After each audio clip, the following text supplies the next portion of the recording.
కంటెంట్లో భావాలు కూడా మారుతాయి. అవి కూడా మార్ఫింగ్ చేస్తూ ఉంటారు, మారుతూ ఉంటాయి.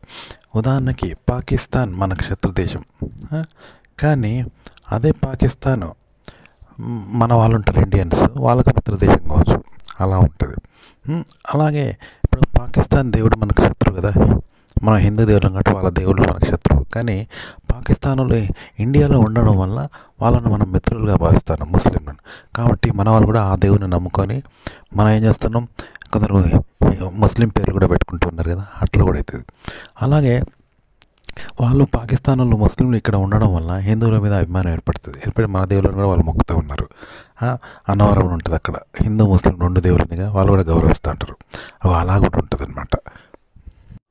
అలాగే క్రైస్తవులు శత్రువులు అంటాం, కానీ ఆ క్రైస్తవం కూడా మనం ఇష్టపడుతున్నాం కదా, వాళ్ళ మంచి అభిప్రాయం ఏర్పడినప్పుడు, వాళ్ళు మంచి దేవుడు ఉన్నప్పుడు ప్రచారం చేస్తే మనం మొక్కుతున్నాం కదా, అట్లా అన్నట్టు మన శత్రువు. అలాగే మనకు శత్రు దేశం పాకిస్తాన్ శత్రు దేశం, కానీ అక్కడ వాళ్ళు మన దగ్గర ఉంటే ఏం చేస్తాం, వాళ్ళని మిత్రులుగానే భావిస్తారు కదా. హిందువులను ముస్లిం సోదరులు అంటున్నాం, వాళ్ళు మనల్ని ఇష్టపడుతున్నారు కదా, ఇలా కూడా ఉంటారు, భావాలు మారుతూ ఉంటాయి. ఉదాహరణకు ఒక నరహంతకుడు ఉంటే ఉండొచ్చు, కానీ వాని తరపు వాళ్ళకు వాడు దేవుడే కదా. ఇప్పుడు వీరప్ప అన్నాడు నరహంతకుడు, కానీ గిరిజనులకు దేవుడు, ఆయనకు గుడి కట్టి ఆరాధిస్తున్నారు. ఎట్లుంటారంటూ ఎల్టీటీ ప్రభాకర్ అన్నాడు, అతను శత్రువు అని అంటారు, భారతదేశానికి శత్రువు కావచ్చు, కానీ అక్కడ తమిళ ప్రజలకు దేవుడు కదా. ఎవరి మధ్య ఒక వర్గానికి శత్రువు కావచ్చు, కానీ మరో వర్గానికి దేవుడు. ఇట్లా అన్నట్టు భావాలు మారుతూ ఉంటాయి. అంటే ఇప్పుడు మనకు అనుకూలంగా అయిందనుకో, అంతవరకు శత్రువునోడు మిత్రుడు, అట్లా అనమాట. ఇప్పుడు పార్టీనే తీసుకుంటే, ఇప్పుడు ఒక పార్టీలో ఉన్నాం, తెలుగుదేశంలో ఉన్నప్పుడు కాంగ్రెస్ శత్రువు, కానీ అదే మంత్రి మళ్ళీ కాంగ్రెస్లో పోయినప్పుడు వాడికి తెలుగుదేశం శత్రువు అవుతాడు కదా. అట్లా అన్నట్టు. అంటే శాశ్వత శత్రుత్వం కానీ శాశ్వత మిత్రత్వం కానీ లేదు. ఇక్కడ వాడి శత్రువు మళ్ళీ వాడి పార్టీలో పోతాడు, పోతే మళ్ళీ వీడే శత్రువు అవుతాడు, వీనే తిడతాడు, అట్లుంటుంది. భావాలు మారుతూ ఉంటాయి.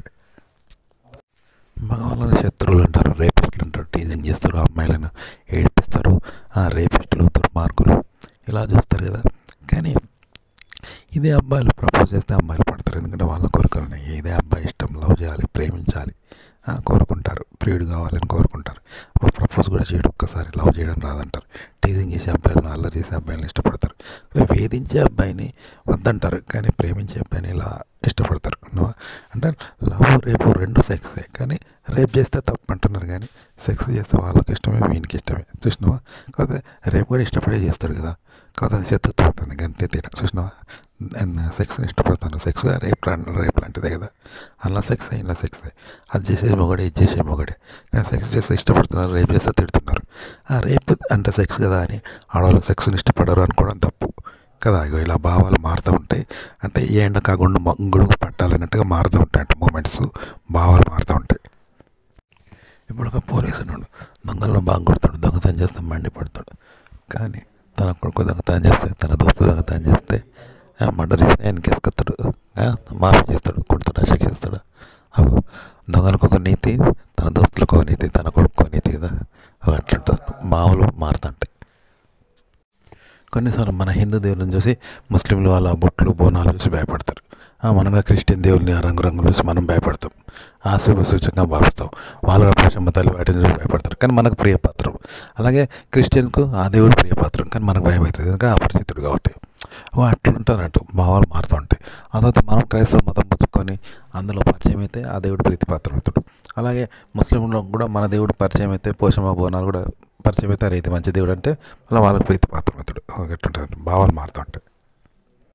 ఇలా ఒకే కథలో, ఒకే ఆర్టికల్లో సమయాన్ని, సందర్భాన్ని బట్టి ప్రేక్షకులకు నచ్చేలాగా, ప్రేక్షకులు వ్యతిరేకించేలాగా భావాలు మార్పింగ్ అవుతాయి అన్నమాట ఆ కంటెంట్లో. ఎట్లా అనమాట, పాత్రల వ్యవహారాన్ని బట్టి మార్పింగ్ అవుతూ ఉంటాయి.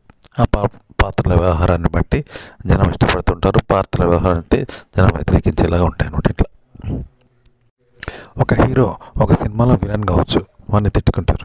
అదే స్టార్ వచ్చి మరో సినిమాలో అతను మంచి హీరోయిన్, మంచివాడిగా ఉంటే ఇష్టపడతారు కదా. ఇట్లా ఒకే కథలో కూడా అంతే అంటూ చెడ్డవారిని ఇష్టపడరు, మంచిగా ఉంటే నచ్చుతూ ఉంటారు. అట్లా అన్నట్టు ఫస్ట్ పొగరబొద్దుగా ఉంటుంది హీరోయిన్, తర్వాత మంచిగా కాగానే ఇష్టపడతారు. జనం అట్లా మారంగా అట్లా. ఒక సినిమాలో ఒకే హీరోయిన్ ఏం చేస్తుంది, అశ్లీలంగా నటించవచ్చు, వేశ్యగా నటించవచ్చు. మరో సినిమాలో ట్రెడిషనల్గా నటించవచ్చు, సాంప్రదాయగా, ఉత్తమ గృహిణిగా, ఆదర్శ గృహిణిగా, ఉత్తమ ఇల్లాలుగా నటించవచ్చు. అంత మాత్రాన అంత సినిమాలో రంజయ్ ఇందులో 10తో నటిస్తుంది అంటారా? అనరు. ఏ సినిమాలో ఆ సినిమా లాగానే చేస్తారు కదా. అయితే ఒకే సినిమాలో కూడా అంతే, 2 క్యారెక్టర్లు 3 క్యారెక్టర్లు ఉండొచ్చు. ఆ తర్వాత మారచ్చు. అట్లుంటుందంట కంటెంట్. ఓకే, ఈ పాత్రలాగా ఇప్పుడు ఒక వస్తువులో ఎన్ని ఉంటాయి? ఉప్పు, కారం, మసాలా, గసాలా, 10 రకాల ఐటమ్స్ ఉంటాయి కదా, కానీ ఒక్కటే కదా. ఇవి అట్లనే ఒక క్యారెక్టర్లో కూడా ఇన్ని రకాల స్వభావాలు ఉంటాయి. అలాగే ఒక ఆర్టికల్లో కూడా ఇన్ని రకాల పాత్రలు యొక్క స్వభావం, అంటే ఒకే పాత్రకు ఇన్ని రకాల స్వభావాలు కలిగి ఉంటాయి. మూమెంట్ని బట్టి అలా వ్యవహరిస్తూ ఉంటారు కదా. ఇలా కథ ఉంటుంది, ఇలా కంటెంట్ ఏర్పడుతుంది అనమాట. ఓకే, ఇప్పుడు సెక్స్ ఆడవాళ్ళు కూడా ఇష్టపడతారు అనుకుని పోయి సెక్స్ చేసి ప్రపోజ్ చేసి టచ్ చేస్తే అప్పుడు తిడతారు కొడతారు. అరే సెక్స్ తప్పట్టు అనుకొని దూరం ఉంటారు, ఎడ్డు ఉండకూడదు, మగవాడ అలా ఉండలు ఎత్తా ఇంకెప్పుడు లైట్ కొడతారు అని వాళ్ళు అట్లా చూస్తారు. కాబట్టి టీజింగ్ చేయాలి, కానీ స్వీట్గా దాంట్లో ఒక రిలేషన్ ఉండాలి, అనుమతి ఉండాలి, అతిక్రమింపు ఉండొద్దు, వ్యతిరేకత ఉండొద్దు, సానుకూలంగా ఉన్న టీజింగ్ అన్నమాట. ఫ్రెండ్లీగా టీజింగ్ చేస్తూ ప్రపోజ్ చేయాలి, ఆమెను అలా రిక్వెస్ట్ ఉండాలి తప్ప అపరిచితులాగా ఉండకూడదు అనమాట. శత్రుత్వంతో టీజింగ్ చేయొద్దు కదా. చిలిపిగా అల్లరిగా చేస్తారు కదా, అలా ప్రపోజ్ చేస్తే ఇష్టపడతారు అన్నట్టు. ఇట్లుంటుంది. కాబట్టి రేపు తప్పన్న మాత్రాన ఆడవాళ్ళకి సెక్స్ ఇష్టం లేదా? ఆడవాళ్ళు కోరుకుంటారు, ఇంకెప్పుడు దెంగుతలేడు అంటారు. రేపు చేస్తే తప్పని ఆడవాళ్ళే ఇప్పుడు మంచిగా దెంగుతలేడు వద్దని ఇంకొని సెలెక్ట్ చేసుకుంటారు, పక్కింటి దెంగేసుకుంటారు. ఎందుకంటే నాకు రేగుతుంది అంటారు, అక్కడో రేపు చేస్తే అంటే తప్పంటారు. ఇక ఇట్లుంటాయి భావాలన్నీ. సో కాబట్టి ఒకే కంటెంట్లో ఇన్ని రకాల మార్పులు ఉంటాయి అన్నట్టు. ఒకే కంటెంట్లో కూడా ఇన్ని రకాల మార్పులు ఉంటాయి. ఇప్పుడు సెక్స్ తప్పు, బూతు అని ఆడవాళ్ళు అంటారు, మగవాళ్ళు అంటారు, అసభ్యత అంటారు. కానీ గుసగుస ఆడవాళ్ళు కూడా మొండగని చెప్తారు, సిలిక్తని చెప్పుకుంటారు. మొగలు ఎట్లా మాట్లాడుకుంటారు, ఆడవాళ్ళు అట్లా మాట్లాడుకుంటారు. వాళ్ళు హస్తప్రయోగం చేసుకుంటారు. వీడు దెంగుతలేడని వేరేట నుంచుకున్నా వాళ్ళే బేరంగా చెప్తారు. దెంగుతలేడు కాబట్టి నాకు కొద్ది మొగడు నేను పుట్టింటికి వెళ్ళిపోతా అని లొల్లి పెడతారు. నువ్వు దెంగుతలేవు ఇంటికి వెళ్ళిపోతా అంటే లొల్లి పెడతారు. నువ్వు మొగడు మాటలు మాట్లాడితే మా మంది మొక్క నేనే చూస్తా అని డిమాండ్ చేస్తారు. ఇట్లుంటుంది. ఇదే సమాజంలో అదే ఆడవాళ్ళు తప్పు అంటారు, అసభ్యంగా ఉంటారు, నన్ను బాగుతాను అని కూడా అంటారు. కాబట్టి సభ్యతగా రిలేషన్గా సంస్కారవంతంగా చేయి, లైట్ కొట్టు, ప్రపోజ్ చేయి. అప్పుడు యాక్సెస్ ఇష్టం అయితే చేస్తారు, లేకుంటే సున్నితంగా తిరస్కరిస్తారు. అట్లా అనమాట. ఇక ఇలా ఉంటాయి కంటెంట్లో. ఒకే కంటెంట్లో ఇన్ని భావాలు ఉంటాయండి, ఇన్ని రకాల మార్పులు ఉంటాయి అన్నమాట. ఒక కంటెంట్లో ఇప్పుడు మనం ఏం చేస్తాం, వీడియోలు పెడతారు చాలా మంది. ఫేస్ క్యామ్ కాకుండా వీడియోలు, గూగుల్ నుండి వీడియోలు తీసుకుంటారు, లేకపోతే ఫ్రీ ఇమేజెస్ ఉంటాయి కదా, అవి పెట్టి బ్యాక్గ్రౌండ్ వాయిస్ ఇస్తూ ఉంటాం. కానీ ఇక్కడ ఏంటంటే మనం ఇచ్చే బ్యాక్గ్రౌండ్ వాయిస్ కూడా ఎలా ఇవ్వాలి అంటే, గూగుల్లో ఉండి ఎక్కడెక్కడో ఎవడెవడో తీసుకొస్తాడు, కానీ వాడు ఎలా క్రియేట్ చేశాడు, ఎక్కడిని తీసుకొచ్చాడు? మనం ఎన్ని చోట్ల వెళ్తాం, కోట్లు ఉంటాయి బొమ్మలు, మనకు కావాల్సింది తీసుకుంటాం. షాపులో వస్తువులు ఉంటాయి కదా, తీసుకుంటాం. కానీ షాప్ వాడు ఎన్ని కష్టాలు పడ్డాడు, ఎక్కడెక్కడో తీసుకొచ్చాడు, ఎలా క్రియేట్ చేసిండు, ఒక శిల్పి ఎలా చెక్కిండు, అట్లా బొమ్మను తీస్తాడు కదా. ఒక ఫోటోగ్రాఫర్ బొమ్మను తీస్తాడు, మూమెంట్, సన్నివేశం, ఎన్ని మేకప్లు, ఎన్ని స్టిల్స్, ఎంత పెద్ద ఫోటోగ్రాఫర్, ఎన్ని కెమెరాలు, ఎన్ని మూమెంట్స్, ఎన్ని లొకేషన్స్, ఎన్నో ఉంటాయి కదా, డిజైన్స్ ఉంటాయి కదా. అవి మనకు తెలియదు, అక్కడ ఫోటో తీసుకుంటాం అంతే. తీసుకొని దానికి బ్యాక్గ్రౌండ్ వాయిస్ ఇస్తాం. అక్కడ ఉన్న వీడియోని తీసుకొని మనకు అనుకూలంగా తీసుకొని మనం బ్యాక్గ్రౌండ్ వాయిస్ ఇస్తాం. కానీ దాని వాటి వెనుక అంత పని ఉంటుంది కదా. ఇగో మీరు ఇచ్చే బ్యాక్గ్రౌండ్ వాయిస్ కూడా అంత పని ఉండాలన్నమాట. అలా ఉంటేనే జనం వింటారు. గుర్తుపెట్టుకోండి మీరు మాట్లాడి. ఎందుకంటే ఇప్పుడు మనం ఒక సినిమాని చూసి ఏం చేస్తాం, ఆ సినిమా గురించి చెప్పుకోవడం, పరిజ్ఞానం నేర్చుకోవడం, స్టోరీ చెప్పుకుంటాం. కానీ డైరెక్టర్ క్రియేట్ చేసిండు అని అనుకుంటాం. ఓకే, క్రియేట్ చేస్తాడు, కానీ ఆ డైరెక్టర్ కూడా ఇంకో పుస్తకంలో, నవలనో, కథలనో, పేపర్లోనో వాడు కూడా ప్రేక్షకుడే. దాన్ని చూసి నేర్చుకొని దాని దగ్గర తీసుకొని మనకు చెప్తాడు అన్నట్టు. ఓకే, అంతైనా గుడ్డిగా క్రియేటర్ కదా, గుడ్డిగా చెప్పే వన్ టాలెంట్ ఏం లేదు. వాడు కూడా ఒక దగ్గర ప్రేక్షకుడిగా ఎన్నో విషయాలను సేకరించి వాటిని మనకు మాత్రం మ్యాజికల్గా, తమాషాగా వారి స్టైల్లో వాడు చెప్తాడు. ఓకే, వాడు కూడా ప్రేక్షకుడే. కాబట్టి రైటర్ కూడా ప్రేక్షకుడు కావాలి ముందు. అంటే ఒక యూట్యూబర్ కూడా బ్యాక్గ్రౌండ్ వాయిస్ ఇచ్చినప్పుడు ప్రేక్షకుడు వేరే దగ్గర అవి మళ్ళీ ఇక్కడ చెప్పాలన్నమాట. మనది విని వాళ్ళు వాళ్ళకి ఎలా అయితే చెప్తారో అలా నువ్వు వేరే చోట్ల విని ఆ మాటలు చెప్పాల్సి ఉంటుంది. అంతేగాని ఎక్కడ వినకుండా కేవలం నీకు నువ్వే చెప్తే అది కంటెంట్ ఉండదు, అలా కంటెంట్ ఉండదు, వినరు జనం. ఒక రకంగా చెప్పాలంటే ఇప్పుడు సినిమాను మనం చూస్తాం, కానీ సినిమా పోయి మనం సినిమాని చూడకుండా మనమే భావించుకోవడము, మాట్లాడుకోవడము, క్రియేట్ చేసుకోవడం చేస్తామా? చేయం కదా. స్క్రీన్ మీద చూస్తాం కదా, అక్కడేం జరుగుతుందని చూస్తాం. అది కానీ మనం సొంతంగా క్రియేట్ చేసుకుంటామా? మనం ఊహలు, ఆలోచనలు, భావాలు మనం క్రియేట్ చేసుకుంటామా సినిమాతో సంబంధం లేకుండా? అలాగే సినిమాని క్రియేట్ చేసేవాడు కూడా అంతే. తనకు సొంతగా దేనికి సంబంధం లేకుండా తనకు తానే సొంతంగా క్రియేట్ చేయడు. తనలో ఏమీ లేదు, వాడు అందలాంటి మనిషి. కానీ వాడు వేరే దానికి ప్రేక్షకుడు. వాడు ప్రేక్షకుడే. అక్కడ ఏం జరిగింది అనేది చూస్తాడు అన్నట్టు, దాన్ని మనకిస్తాడు. మనం ఒక ఫోటోని తీస్తాం, ఒక లొకేషన్ షూట్ చేస్తాం, అక్కడ ఉన్నది తీస్తాం, కానీ మనం క్రియేట్ చేస్తామా కెమెరాతోటి? తీయం కదా. అట్లనే అక్కడ వాడు చదివింది, విన్నది, తెలుసుకున్నది మనకు అలాగే తెచ్చిస్తాడు. ఒక ఫోటో తీసి మనం అమెరికా పోతే ఫోటో తీసి మన వాళ్ళకి ఇంటికి తెచ్చి ఎట్లా చూపెడతామో, అలా వాడు అక్కడ వేరే వేరే చదివిన వార్తలు అలాగే మనం చెప్తాడు. అలాగే చెప్పాలి. బ్యాక్గ్రౌండ్ వాయిస్ అయినా కెమెరా ఉందన్నా అట్లయితేనే చూస్తారు నేను. అలాగే కంటెంట్ ఎలా క్రియేట్ చేస్తారంటే, ఇప్పుడు ఒక స్త్రీ అనుకో, పిరుదులు పెడతారు, ప్రత్యేకంగా పిరుదులు పెడతారు, మధ్యలో గీతం చూపెడతారు, కెమెరా ఉంది క్లోజ్ ఇటు కదిలినట్టు రాసుకునేది చూపెడతారు, నడుము వంపులను క్లియర్గా మనకు చూపెడతారు కదా, శాఖ పారినట్టు, ఆ రొమ్ములు ఉన్నట్టు, ఆమె చదువుకున్నట్టు, బ్రాజ్ చదువుకున్నట్టు, ఆ రొమ్మల ఎత్తులు షేపులు మొత్తం చూపెడతారు, లోపల డ్రార్ లేకుండా అవన్నీ కదిలితే మంచిగా కనబడతా అంటే.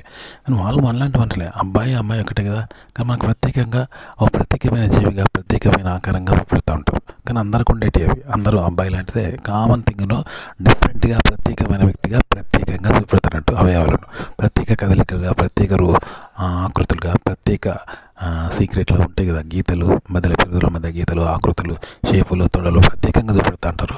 ప్రత్యేకమైనవి చూపెడతారు. ప్రత్యేకంగా చూపెడితే మనకు ప్రత్యేకంగా మనం తీసుకుంటాం స్క్రీన్ మీద, వాళ్ళు బయట అందరిలాంటి వాళ్ళే, కానీ వాటిని ప్రత్యేకంగా చూపెడతాను అన్నట్టు. సో ఇప్పుడు నలుపుల తెలుపు గీత గీస్తే అది ప్రత్యేకంగా కనబడుతుంది, కానీ నలుపులో భాగమే, కానీ నాకు గీస్తే అది ప్రత్యేకంగా కనబడుతుంది కదా. అలా ప్రత్యేకంగా చూపిస్తూ అంటారు, ప్రత్యేకతను చూపిస్తూ అంటారు. కామన్ విషయాన్ని ప్రత్యేకంగా చూపిస్తారు, ప్రత్యేకతనుగా చూపిస్తారు అన్నట్టు. ఇలా చూపెడితే మనకు అది డిఫరెంట్గా ఉంటుంది. ఇలా కంటెంట్ పెడతారంటూ, ఇలా చూపెడతా అంటారు. ఏ విషయాన్నైనా ఇలా కంటెంట్ పెడుతుంది, మీరు ఇలా క్రియేట్ చేయండి. ఇప్పుడు కెమెరా ముందు పాట పాడాలంటే ఎట్లా పాడతారంటే, మనం ఏడుస్తాం, కొన్నిసార్లు నవ్వుతాం, బాగా నవ్వుతాం, బాధ అనిపిస్తే ఏడుస్తాం, బాగా నొప్పి పెడితే అరుస్తాం, తుమ్ముతాం, దగ్గుతాం, ఇవి చేస్తాం. ఇవన్నీ జెన్యున్గా చేస్తాం కదా. అయితే మళ్ళీ ఇలాగే మేము మిమిక్రీ చేయాలంటే మళ్ళీ ఏడుస్తాం, మళ్ళీ నవ్వుతాం, తెచ్చిపెట్టుకొని నవ్వుతాం, తెచ్చిపెట్టుకొని ఏడుస్తాం, తెచ్చిపెట్టుకొని అరుస్తాం, తెచ్చిపెట్టుకొని తుమ్ముతాం కదా. ఇలాగే చేస్తాం, కానీ ఇదంతా రియల్గా చేసినట్టే. ఇలా చేయొద్దు. తెచ్చిపెట్టుకునైనా రియల్గా చేస్తున్నాం కదా, ఇలా రియల్గా చేయొద్దు. తెచ్చిపెట్టుకునైనా రియల్గా చేయొద్దు. రియల్ చెయ్యకుండా అనుకరించాలన్నమాట. అవునా? అంటే అది అభినయం అవుతుంది. ఓకే, అలా అభినయం చేయాలి. అభినయం వేరు. మళ్ళీ మనం దాన్ని చేయాలంటే మళ్ళీ అట్లే చేస్తాను. నిజంగా తెచ్చిపెట్టుకునైనా ఏడుస్తాను, తెచ్చిపెట్టుకొని బాధపడతాను, తెచ్చిపెట్టుకొని నవ్వుతాను, అలాగే సేమ్ టు సేమ్. తెచ్చిపెట్టుకొని తుమ్ముతాను, తెచ్చిపెట్టుకొని దగ్గుతాను, అలా ఉండకూడదు అనమాట. అభినయం అంటే తెచ్చిపెట్టుకొని సేమ్ అలాగే చేయొద్దు.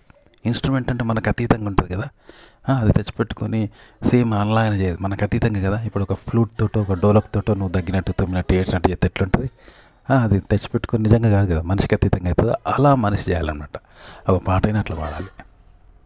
అంటే మనలో అనుభవాలు, మనకు వచ్చిన అనుభవాలు, అనుభూతులు, కళలు, మనం పెట్టిన ఆలోచనలు ఉంటాయి కదా, కృత్రిమంగా క్రియేట్ చేస్తాం అనుభవాలు, జెన్యున్గా రియల్గా చేస్తాం కదా, వాటిని ఇలా చెప్పాలన్నమాట. చెప్పాను కదా, అంటే రియల్గా చేయొద్దు, రియల్గా అతీతంగా చేయాలన్నమాట.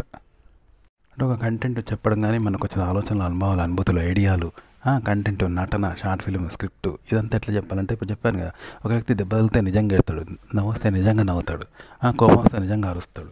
అయితే దాన్ని నటించాలన్నప్పుడు మళ్ళీ నిజంగా చేస్తాడు. కోపం రాకుండా నిజంగా అరుస్తాడు, కోపం రాకుండా నిజంగా నవ్వుతాడు, కోపం రాకుండా నిజంగా బాధపడతాడు కదా. ఇది అట్లా చేయొద్దు, నిజంగా చేయొద్దు, నిజానికి అతీతంగా చేయాలి. అది అభినయం అవుతుంది. మీ ఆలోచనలు, అనుభవాలు, అనుభూతులు, స్క్రిప్ట్, కథ, స్క్రీన్ ప్లే, మాటలు, బ్యాక్గ్రౌండ్ వాయిస్ ఇలాగే ఇవ్వాలన్నమాట.